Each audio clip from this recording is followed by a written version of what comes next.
तुकोबाराय म्हणतात की तिथं जर राहायचं असेल तर ते कसं कामारी बटीक सेवेचा सेवक दीनपणे रंग देते बरे.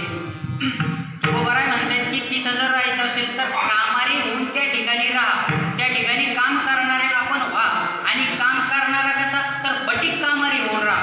बटीक या शब्दाचा अर्थ की स्वतःच्या बुद्धीप्रमाणे काम करणारा नाही तर नोकराचे मालकाच्या इच्छेप्रमाणे काम करणारा, याचं नाव बटीक कामारी. आणि त्याप्रमाणे तुम्ही काम करणारे तिथं होऊन राहा. आणि ते काम करताना ती सेवा करताना कसे तर सेवेचा सेवक होऊन राहा, सेवेचा स्वामी होऊन राहू नका. सेवेचा सेवक म्हणजे काय तर त्या संतांच्या पुण्य आशीर्वादाने मला ही सेवा करण्याचं भाग्य माझं काहीतरी मिळालं असा त्या मागचा भाव. अशी सेवा करण्याचा तुम्ही प्रयत्न करा. सेवेचं सेवक होऊन राहा, सेवेचं स्वामित्व आपल्याकडे घेऊ नका, सेवेचा सेवक होऊन राहा असं तुकोबाराय म्हणताय. आणि दीनपणे रंग ते देवले, त्या ठिकाणी दीन होऊन राहा.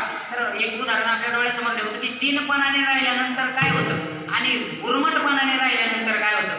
तर ती शबरी मतंग ऋषींच्या आश्रमात दीनपणाने राहिली तर तिला राम भेटला. आणि यादव त्या ऋषींसमोर उर्मट